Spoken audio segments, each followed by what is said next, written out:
우리는 지난 2주 전에 성령 강림절을 보냈고, 그리고 지난 주간에 우리가 삼위일체 주간을 보내면서 이제 우리는 성령이 역사하는 힘, 즉 성령의 능력 안에 살아가는 성도가 되어질 때에 우리에게는 어떤 일이 나타나겠는가라고 하는 것, 오늘 주시는 말씀들을 통해서 특별히 성령이 우리에게 주시는 가장 큰 혜택은 우리를 억누르고 있는 그 모든 것으로부터 우리를 자유케 하시는 분이시다. 우리가 병의 지배를 당하고 괴로워하는 자들에게는 그 병마를 물리쳐서 그를 자유케 해주시고 회복시켜 주실 뿐만 아니라, 또 마음에 갈등이 있는 자들 또는 삶의 여러 가지 어려움 가운데 있는 자들, 그것이 무엇이든지 간에 하나님께 가져오면 하나님께서 그 모든 고통으로부터 우리를 자유케 해주시고, 그래서 우리가 정상적인 삶을 살아갈 수 있도록 우리를 도와주시는 분이 바로 성령이시다라고 하는 겁니다. 따라서 오늘 주시는 새 본문들을 통해서 우리가 어떻게 성령께서 그 사람들을 도우시고 그들에게 희망을 주시는가를 통해서 우리도 이 말씀을 통해서 우리가 성령이 우리 가운데 임하심으로 성령이 주시는 참된 자유와 기쁨을 누리는 우리 성도들이 될 수 있기를 주의 이름으로 축원합니다.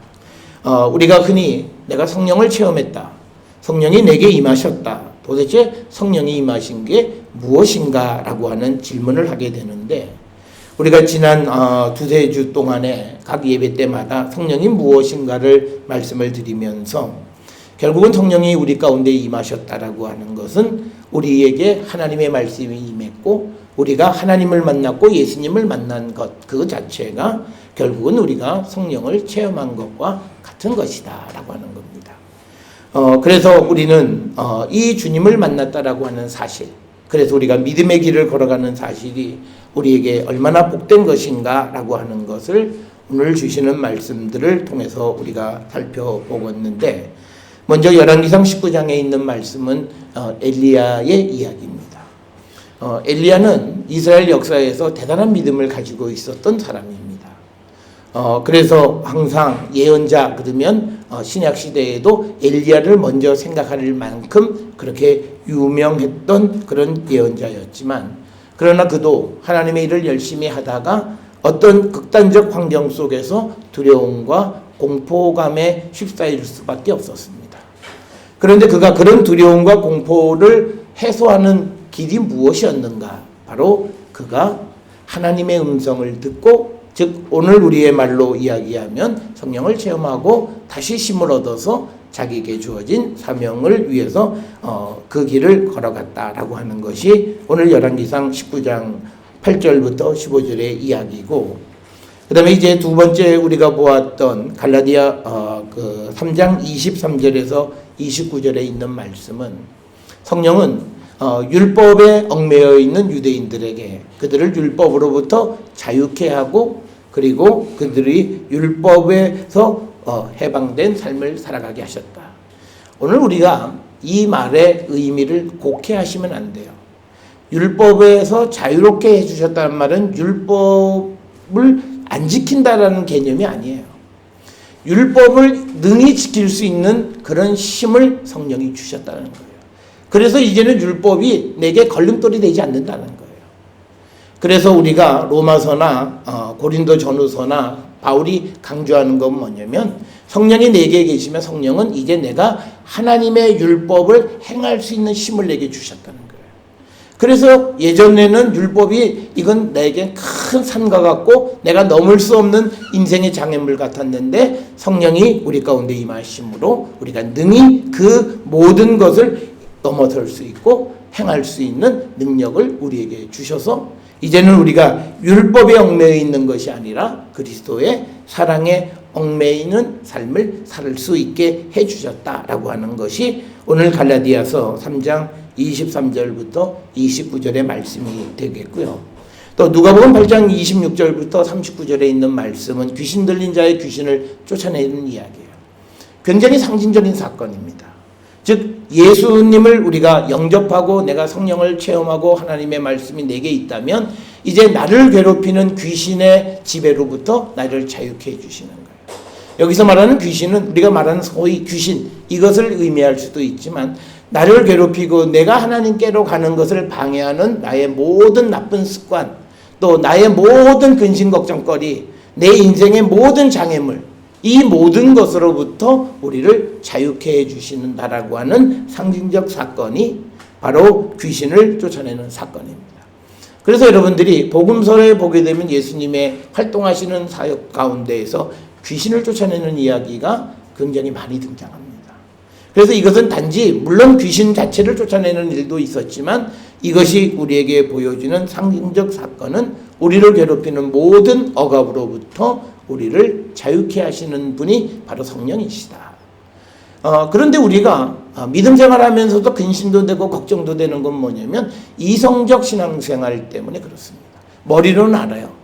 성경을 보면 머리로는 다 기억되고 말씀으로는 그렇게 되어진다 그러니까 믿겨지는 것 같지만 그런데 우리가 현실에 직면하면 말씀대로 못 사는 그 이유는 우리가 성령의 도움을 받지 못했기 때문이다라고 하는 거예요.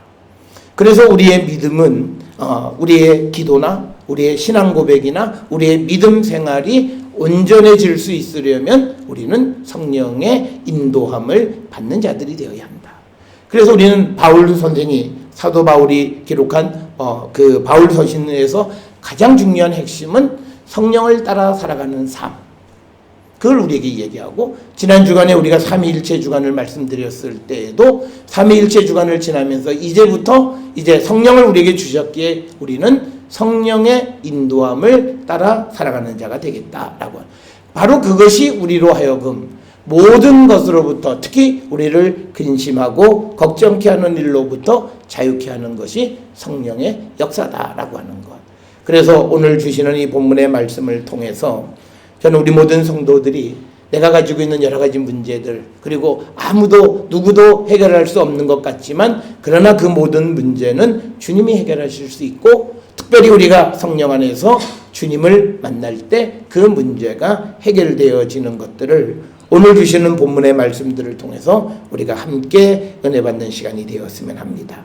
먼저 열왕기상 19장 8절부터 15절에 있는 말씀은 우리가 이 말씀의 배경은 오늘 읽지는 않았습니다만 열왕기상 19장 1절 2절에 보면 아합 시대입니다. 아합 왕은 포악한 왕이에요. 이 사람이 포악한 이유는요, 힘이 있는데 악하기 때문에 포악해요. 그러니까 가난하고 힘없고 능력 없는 왕이 포악하면 그건 그렇게 겁이 안 나요. 그런데 이 아합의 문제는 힘도 있고 능력도 있고 거기에 악하기까지 하니까 뭐든지 악을 꾀하면 다 행해요. 어떤 사람은 내가 저놈 죽인 거야. 그런데 결국은 보다가 내가 힘이 없으면 못하고 말아요. 그래서 우리가 악을 행하지 않고 이런 경우들이 많은데 이 아합 같은 경우는 이스라엘 나라에서 북쪽 이스라엘에서 가장 힘이 센 왕 중에 하나예요. 그런데다가 이 사람의 부인이 이세벨이라고 하는 이방 여인이에요. 그래서 이 여인이 시집 오면서 자기가 믿던 신을 그냥 가지고 와서 그 이스라엘의 그 바알 신전과 바알 신앙을 이렇게 펼쳤어요. 그러면서 점점 이제 시간이 지나면서 이세벨이 오히려 굴러온 돌이 박힌 돌을 빼낸다고 하나님 믿는 사람들을 박해하기 시작하는 거예요. 그런데 하나님 믿는 사람을 박해하는 이유는 간단해요. 왜냐면 이세벨을 비판하기 때문에요. 이세벨 너 그러면 안 돼. 그러니까 듣기 싫다는 거죠. 그러니까 듣기 싫으니까 뭐냐? 저 여호와의 선지자라고 하는 것들 저것들 다 없애버리면 우리한테 아무도 듣기 싫은 소리 하지 않을 거다. 그래서 이 여인이 대대적으로 이제 여호와의 선지자들 그 주님 안에서 일하는 사람들을 이제 박해하기 시작을 합니다. 그러니까 믿음이 좋다라고 하는 이 엘리야도 그 박해에서 도망가기 시작하는 거예요. 그래서 도망을 가다가 브엘셰바로 돼서 오늘 이 주시는 본문의 말씀에 보면 8절에 호렙산이 있는 데까지 그가 도망을 갑니다. 그 호렙산이라고 하는 것은요, 오늘날로 보면 시내 반도에 있는 시내산을 얘기하는 겁니다. 그러니까 북쪽 이스라엘로부터 시작을 해서 몇백 킬로를 도망간 거예요. 뭐 자동차가 있는 것도 아니고 비행기가 있는 것도 아니고 걸어서 거의 기진맥진 죽게 된 지경까지 이르게 되어졌고, 바로 그런 상황 속에서 그가 하나님의 음성을 듣게 되는 겁니다. 그는 이렇게 도망가면서 어떻게 생각했냐면 여러 가지 마음에 복잡한 생각이 있었어요. 나 혼자만 예수 잘 믿고 있고 아무도 예수 제대로 믿는 사람이 없어서 난 외롭다라고 합니다. 그리고 지금 나의 신세는 도망자의 신세다. 그런 생각에 사로잡혀 있습니다. 그래서 9절에 하나님께서 엘리야에게 너 왜 여기 있냐? 이렇게 질문하니까 엘리야가 대답하기를 10절에 뭐라고 대답하냐면 내가 만군의 여호와 하나님께 열심히 유별났다. 그런데 이스라엘 자손이 주의 언약을 버리고 주의 제단을 헐고 칼로 주의 선지자를 죽였음이오며 오직 나만 남았거늘 그들이 내 생명까지 빼앗으려 합니다. 그래서 내가 여기에 도망왔습니다. 이제 그렇게 하나님께 이야기하는 겁니다. 그런데 오늘 우리가 읽지는 않았습니다만 하나님께서 이제 그 엘리야 이렇게 패배감에 사로잡혀 있고, 그리고 이제 그 권력의 뒤로 밀려서 도망가서 이스라엘에서부터 호렙산까지 도망온 그 엘리야에게 하나님께서 그에게 다시 사명을 주십니다. 15절에 있는 말씀에 뭐라고 되어 있냐면 너는 내 길로 돌아가라는 얘기예요. 그러니까 도망왔는데 돌아가라고 얘기하는 겁니다. 광야를 통하여 다메섹으로 가서 이르거든 하사엘에게 기름을 부어서 아람 왕이 되게 해라 라고 하는 거예요. 그러니까 이 미션도요, 무슨 가서 이스라엘 왕의 기름 부으라 그러면 되는데 이 이방 나라의 왕의 기름을 부으라는 거예요.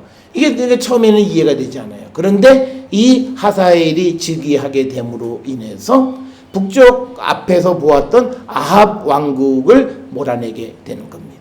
그러니까 하나님의 역사의 키는 어디서부터 시작됐냐면 아합으로부터 시작하는 게 아니라 그 예언자들을 죽이고 예수 믿는 이 신앙을 가지고 있는 사람들을 박해하는 이세벨과 그리고 아합을 무찌르기 위해서 그 주변에 있는 아람, 즉 오늘날로 이야기하면 시리아 나라가 되겠죠. 거기에 하사엘을 왕으로 세워라라고 하는 사명을 주는 겁니다. 패배감에 있던 자들에게 하나님이 이제 이스라엘을 위해서 베풀어 주시는 구원의 역사의 일꾼으로 세워가시는 겁니다. 우리가 하나님께 부름을 받고 우리가 하나님 나라의 일꾼으로 우리를 부르셨지만, 그러나 우리는 여러 가지 이유로 그 사명을 감당하지 못할 때 그때 우리에게 다시 사명을 기억하게 하시고 그 맡겨주신 사명을 감당하게 하시는 것은 바로 우리가 성령을 체험할 때 가능한 일입니다. 우리가 가끔 주변에 보면 직장을 잘 다니다가 퇴사하고 선교사로 가족을 데리고 나가는 분들이 있어요. 우리는 이 육신의 눈으로는 이해가 안 돼요. 저 사람은 왜 저러지? 저 사람은 저건 뭐 아버지가 어떻게 부모로서 이렇게 책임감이 없냐? 그런데 그가 그런 극단적 결정을 하게 된 이유는 자기의 어떤 감성적인 그런 결정이 아니라 하나님을 만나서 자기의 준 사명에 대한 인식이 싹 터서 그런 결단을 하고 그런 삶을 살아가는 사람들을 우리는 우리 주변에서 볼 수 있습니다. 이처럼 성령은 우리에게 일단 시대적 상황 속에 억눌려서 내가 하나님의 사람으로 아무 일도 못한다고 생각했던 그 엘리야에게 사명을 다시 회복시켜 주십니다. 사명을 다시 회복시켜 주신다고 해서 이스라엘의 상황 자체가 변한 거 아무것도 없어요. 아직도 아합이 다스리고 이세벨은 예언자를 잡아 죽이려고 하는 거예요. 그러니까 하나님이 그 상황을 아시고 다메섹을 가는데 가장 좋은 거는 이스라엘을 통과해서 가면 제일 빨라요. 그런데 사막으로 광야를 통해서 가라고 얘기하는 건 비우회해서 가라고 하는 이야기예요. 그래서 그 사명을 주셔서 결국은 아람의 하사엘에게 기름을 붓고 후에 역사에 보면 하사엘이 아람 왕들이 이스라엘을 공격해서 아합을 무너뜨리는 것을 우리는 보게 됩니다. 성령은 이처럼 자기의 사명을 잊어버리고 있고 또 시대적 환경 속에서 자기가 어떻게 해야 될지 모르는 사람들에게 갈 길을 제시해 주는 역할을 합니다. 그래서 우리가 때로는 내 인생의 길이 답답하고 내가 무엇을 어떻게 해야 될지 모를 때에 우리는 주께로 나가 주님의 도우심을 구하면 주님은 우리에게 성령을 보내셔서 우리에게 잊었던 사명, 그리고 혹은 또 새로운 사명도 우리에게 주시는 분이심을 우리는 늘 기억하셔서 우리가 환경에 눌려서 아무것도 못하던 자들을 환경으로부터 벗어날 수 있는 그 길을 우리에게 제시해 주시는 분이 바로 성령이십니다. 저는 우리 모든 성도들의 삶에도 이런 성령의 역사 가운데에서 나를 억누르고 있는 모든 환경적 그런 제약을 다 떨쳐버리고 우리에게 주어진 그 사명을 우리가 감당할 수 있는 그런 축복의 백성들이 다 되어질 수 있기를 주의 이름으로 축원합니다. 두 번째 이야기는 우리가 오늘 같이 읽은 그 누가복음 8장 26절부터 39절에 나와 있는 거라사인의 땅에서 일어난 일입니다. 거라사인의 땅은 갈릴리 동쪽 편입니다. 오늘 주시는 본문에 갈릴리 맞은편 이렇게 기록이 되어 있는데 우리가 성경을 기록하는 사람들의 주된 장소는 갈릴리의 서쪽 편에 서 있어요. 그러니까 거기에서 맞은편은 항상 동쪽이 됩니다. 그래서 성경에서 갈릴리 맞은편이란 말은 갈릴리 동쪽이라고 하는 그런 뜻인데 거기에 있는 거라사인의 땅에서 일어난 일이 되겠습니다. 그래서 예수님이 그곳에 배 타고 가셔서 보니까 그곳에 귀신 들린 자 하나가 있습니다. 귀신 들린 자의 특징을 27절에서 이제 설명을 하는데, 첫째, 오랫동안 옷을 입고 다니지 않아요. 그러니까 뭐가 수치인지 뭐 자기의 모든 치부 다 드러내고, 그 다음에 또는 집에 살지 않고 어디에 살면요, 무덤 사이에 거하는 사람이다. 상징적 의미예요. 살아있지만 그는 산자가 아니라는 거예요. 산자면 그는 집에 거주하면서 자기의 일상의 삶을 살아야 되는데 그런 삶을 살지 못하고 있는 거죠. 그러니까 오늘날 우리가 귀신 들린 자가 아닌가를 우리가 돌아보는 건 다른 게 아니라 내가 정신이 말짱한데 무슨 귀신 들렸어. 그게 아니라 내가 하나님의 자녀로서 하나님의 자녀다운 삶을 내가 지금 사느냐를 통해서 내가 만약 그러지 못한다면 나 역시도 뭔가의 귀신에 씌여 있는 거예요. 내가 그 역할을 하지 못하도록 정상적인 하나님의 자녀의 삶을 살지 못하도록 나를 막고 있는 그 무엇이 있다는 거예요. 그것이 오늘 누가복음 8장에서는 귀신이라고 하는 것으로서 상징적으로 우리에게 이야기합니다. 그랬을 때 예수께서 이 귀신 들린 자에게 하시는 말씀이 있습니다. 오늘 주시는 29절에 보면 예수께서 더러운 귀신에게 명하사 그 사람에게서 나오라. 그러니까 예수님을 만났다라고 하는 것은요, 우리를 지배하고 있는 모든 억압으로부터, 우리를 괴롭히는 모든 고통으로부터, 우리를 감싸고 있는 모든 근심으로부터 우리를 자유케 해주시는 겁니다. 그래서 우리가 주님 안에서 근심하지 말라, 염려하지 말라, 걱정하지 말라는 것은 예수께서 우리가 근심하고 걱정하는 것을 그냥 지나치지 않으신다는 거예요. 항상 우리의 그 어려움 속에 있을 때 우리를 도우시는 분이 그 바로 예수님이고 그 예수님이 자비로우신 분인 거죠. 그래서 우리가 지난 시간에도 말씀을 드렸듯이 그럴 때 예수님은 따져 묻지 않으세요. 야, 너 여태까지 나한테 잘 하지도 못하고 그건 나중에 물으시고 일단 어려움 속에 있으면 그 어려움으로부터 건져주시는 분이 하나님이시고 예수님이시다는 거예요. 그래서 우리가 하여튼 이멀전시 내 삶에 가장 위급한 상황이면 내가 갈 곳은 하나님 앞에 가는 거예요. 그러면 일단 살려는 주세요.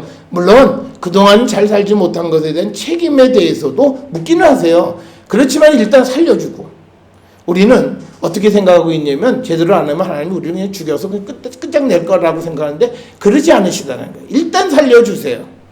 그러니까 우리가 어려움 속에 있을 때 주께로 가면 주님은 우리의 문제에 반드시 솔루션을 제시해 주시는 분이에요. 그래서 우리는 교회가 늘 어려움 가운데 있는 자들에게 주님에게로 가고 우리가 주님에게 기도하고 주님의 도움을 구하는 이유는 바로 이 하나님 예수님의 성향이 어려움을 그냥 지나치지 못해요.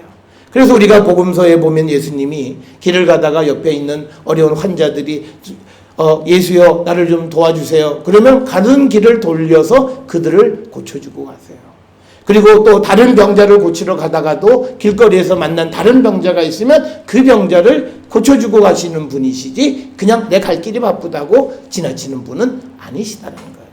그것이 바로 12년 된 혈루증 여인을 고쳐주는 사건이 바로 그런 사건이다라고 하는 겁니다. 그렇기 때문에 우리는 어떤 어려움 속에 있을지라도 주님에게로 가면 주님은 우리를 괴롭히는 모든 그런 근심, 걱정, 염려, 이 모든 것들을 우리에게서 몰아내 주시는 분이시다라고 하는 거예요. 우리가 하나님에 대한 믿음에 이 믿음을 가지셔야 돼요.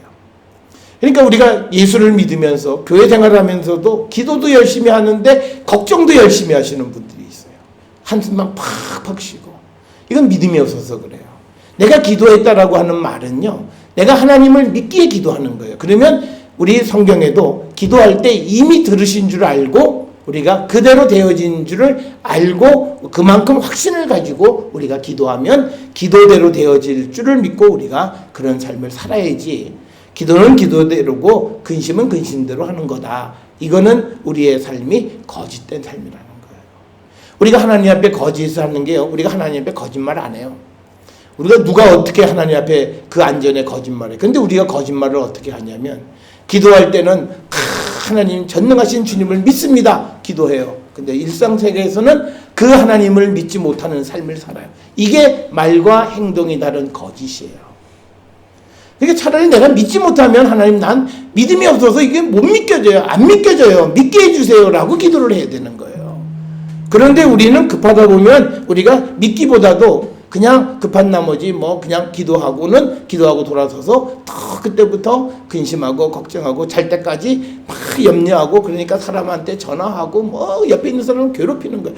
그러니까 어려운 가운데 있는 사람이 옆에 있는 사람을 괴롭히는 건 자기가 불안하니까 계속 전화하는 거예요. 이 사람한테 전화하고 이 사람하고 불안하고 혹시 나 혼자만 소외된 것 같고 라고 하는 거예요. 그러니까 우리가 저 사람이 심리적으로 불안하다고 생각되어지는 사람은 갑자기 부쩍 전화를 많이 하면 뭔가가 조금 이상한 줄을 알고 그 사람을 위해서 기도해 줄 수 있는 센스가 필요해요. 하나님, 뭔지는 모르고 말은 안 해서 내가 알 수는 없지만 저분이 평소에 안 그러다가 요즘 부쩍 나한테 전화를 많이 하는 걸 보니 뭔가 이게 말할 대상이 필요한데 그게 내가 아니라 하나님에게 갈 수 있도록, 그래서 하나님께서 그 문제를 아시고 그 문제를 해결해 주실 수 있기 위해서 우리는 기도해야 돼요. 그런데 하나님이 아니 다 알고 있으면 알아서, 근데 하나님 그렇게 일 안 하세요. 우리가 모든 것을 구하게 만드셨어요. 그러니까 하나님이 그냥 자동으로 오토매틱으로 그냥 다 해주면 되지 그렇게 안 하세요. 그러니까 똑같은 것 하나님이 하셔도 그 일을 구하지 않으면 하나님께서 그 일에 대해서 무관심하세요. 그래서 우리가 살아가는 모든 삶에 관계되어져 있는 것을 하나님께 구하면 하나님은 다 이루어 주시는 분이세요. 그래서 우리가 믿음 있는 사람들이 오히려 하나님의 도움을 많이 못 보는 경우들이 바로 그거예요. 우리가 구하지 않아요. 내가 믿음이 이 정도니까 하나님이 알아서 해 주실 거야 라고 생각을 해서 우리의 기도가 게을러지고 우리의 기도가, 그러니까 나중에는 기도할 거리가 없어요. 우리 사람이 세상 살아가는 일이 뻔하잖아요. 그러니까 더 이상 기도를 하지 않아요. 그러니까 우리가 기도를 열심히 하는 사람들에 보면 기도 내용이 같은 얘기예요. 우리가 내일 살아가는 삶이 특별한 아젠다가 있지 않고는 똑같잖아요. 그래서 하나님 앞에 구하면 하나님은 모든 어려움으로부터 우리를 구원해 주세요. 여러분이 이 믿음을 꼭 가지세요. 이 믿음만 있으면 여러분은 세상을 행복하게 살아가세요. 그리고 어떤 어려움이 와도 걱정할 거 없어요. 내가 어려운 처지에 있으면 하나님 앞에 구하면 내 살아갈 길을 만들어주시는 분이 하나님이시다. 그래서 우리가 천지가 개벽되어지는 일이 있을지라도 두려워하지 않게 우리가 믿음을 갖고 살아가는 것을 우리에게 가르쳐주고 그런 삶을 살아가라고 하는 것이 오늘 주시는 본문의 말씀입니다. 그래서 오늘 주시는 이 누가복음 8장에 등장하는 이 귀신들은 우리를 정상적인 삶을 살지 못하게 하는 것들이에요. 그게 때로는요, 내 노력으로 안 돼요. 우리가 한 번쯤 교회를 다니면서 우리는 한 번쯤 생각해요. 나도 멋있는 그 그리스도인이 되고 싶은 열망이 다 있어요.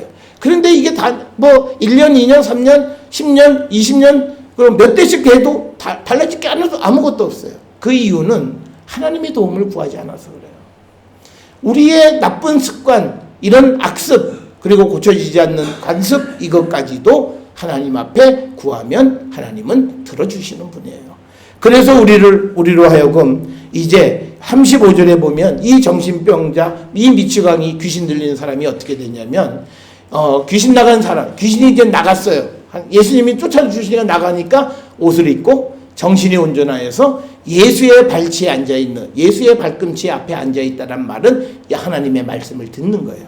우리가 이 예수의 발치에 앉아있다라고 하는 표현은 마리아와 마르다 사건에서 보면 마리아가 예수님의 발치에 앉아있었다라고 하는 것은 예수님으로부터 복음의 말씀을 듣는 거예요.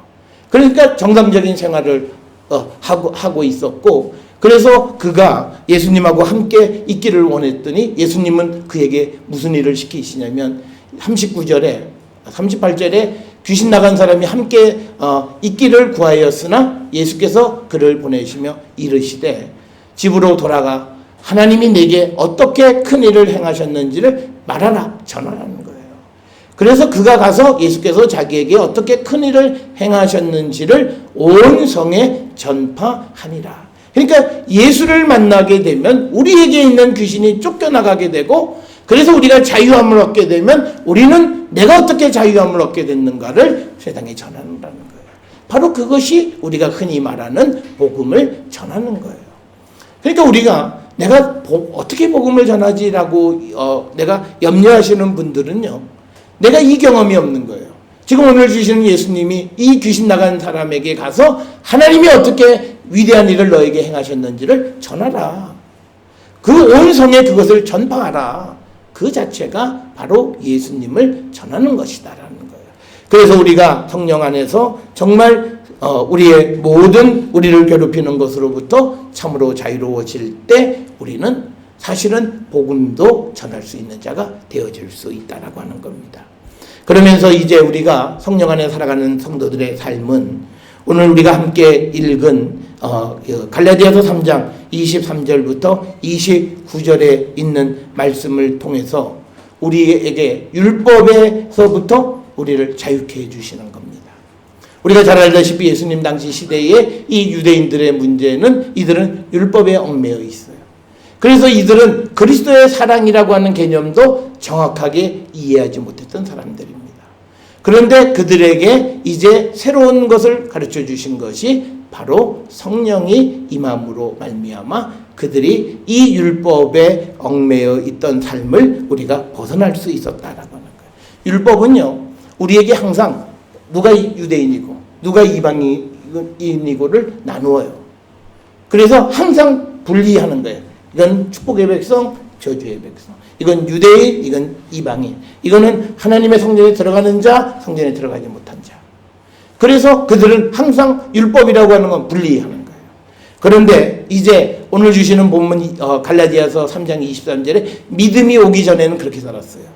그런데 믿음이 온 후 25절에는요. 믿음이 왔다는 것은 예수 그리스도가 이 땅에 오신 것, 특히 예수 그리스도의 십자가의 죽음과 부활을 믿는 그 믿음이 우리에게 임하게 되어짐으로써 이 굴레로부터 우리가 벗어나게 돼서 이제 28절에 보면 유대인이나 헬라인이나 종이나 자유인이나 남자나 여자나 다 그리스도 예수 안에서 하나다라는 거예요. 그러니까 뭐냐면 우리가 예수 그리스도 안에서 우리가 남녀의 차별이 없고 그 다음에 계급의 차별이 없고 그리고 민족적 차별이 없는 하나된 삶을 살아가는 거라는 거죠.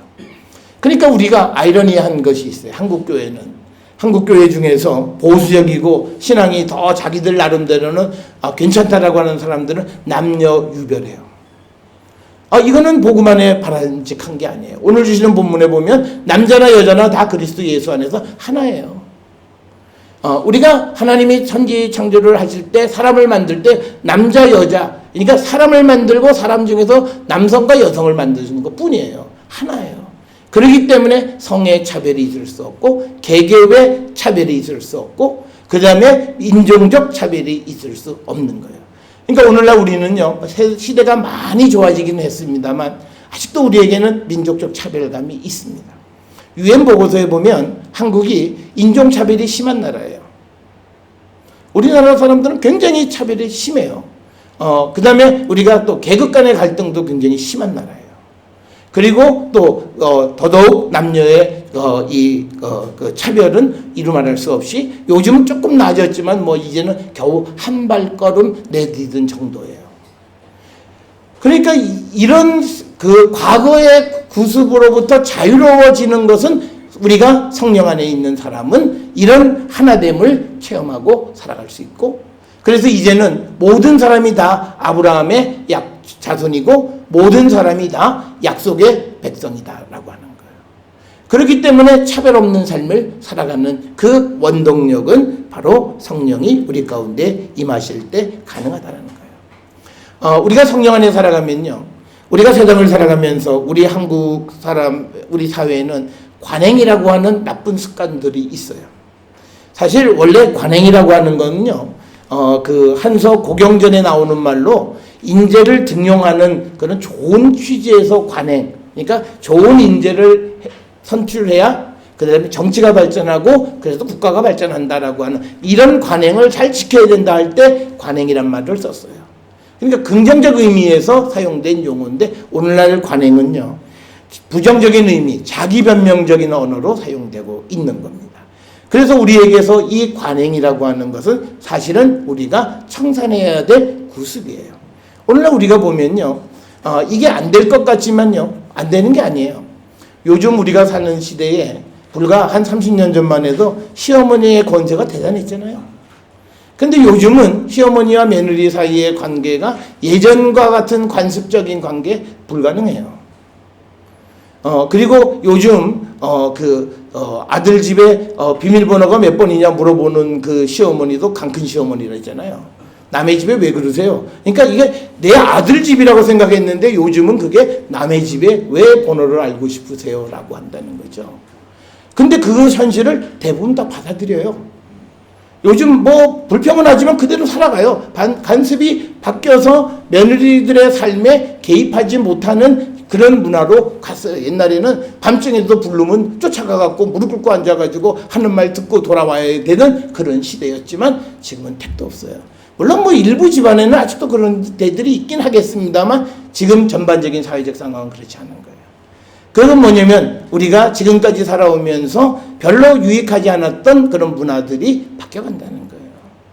마찬가지로 우리가 성령 안에 있으면서 우리도 구습을 청산해야 돼요. 우리가 구습의 청산 중에서 남의 삶에 유독 깊이 간섭하려고 하는 거예요. 우리는 그냥 누구를 위해서 기도해 주세요 그러면 예 알겠습니다. 그렇지 우리는 그렇게 해서 끝나지 않아요. 어디가 아프대? 정도가 어디래?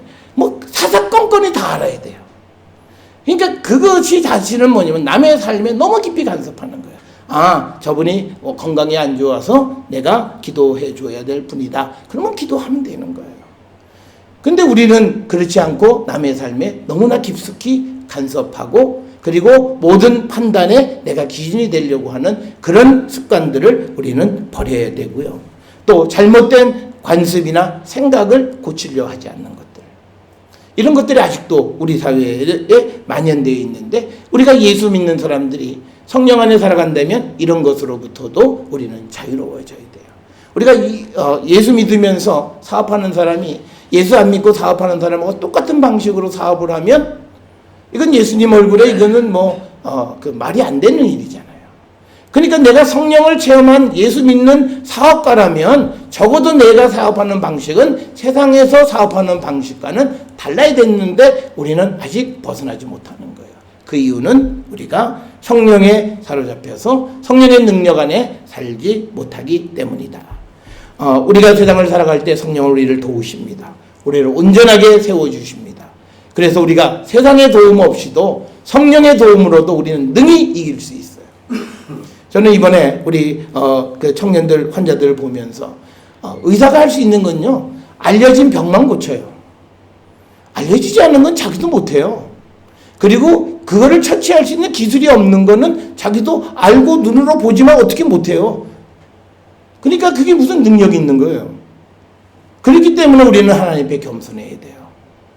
그러니까 우리가 어떤 것도 우리가 아주 쉬운 것도 자리를 조금만 틀어서 잘못 잡으면 이거 수술도 못하고 위험하고 뭐 이렇게 되어지는 거예요. 그래서 우리가 세상을 살아가면서 우리가 우리의 힘으로 모든 것을 다 할 수 있는 것 같지만 그러나 하나님의 도우심이 있어야 된다는 거예요. 하나님이 수술장에서 피가 계속 지혈이 안 돼요. 그러다 어느 순간 돼요. 근데 그 어느 순간을 돌아보면 누군가는 기도한 거예요. 그 가족 중에 누군가는 여기 수술장에서 나와야 되는데 나오지 않는 그걸 위해서 하나님 앞에 절실하게 기도할 때 멈추지 않던 피가 멈추기 시작한다는 거예요. 그거를 우리가 의사의 기술로 보면 처음부터 피가 나오지 않아야죠. 피가 콸콸 나오지 않아야 되죠. 그런데 큰 피땀을 흘리고 고생하다 어느 순간 그에 잡히는 것은 하나님의 도우심임을 우리가 인정하고 겸손할 때 그는 훨씬 더 많은 생명을 구원할 수 있고 많은 사람에게 유익을 줄 수 있지 않나 생각을 합니다.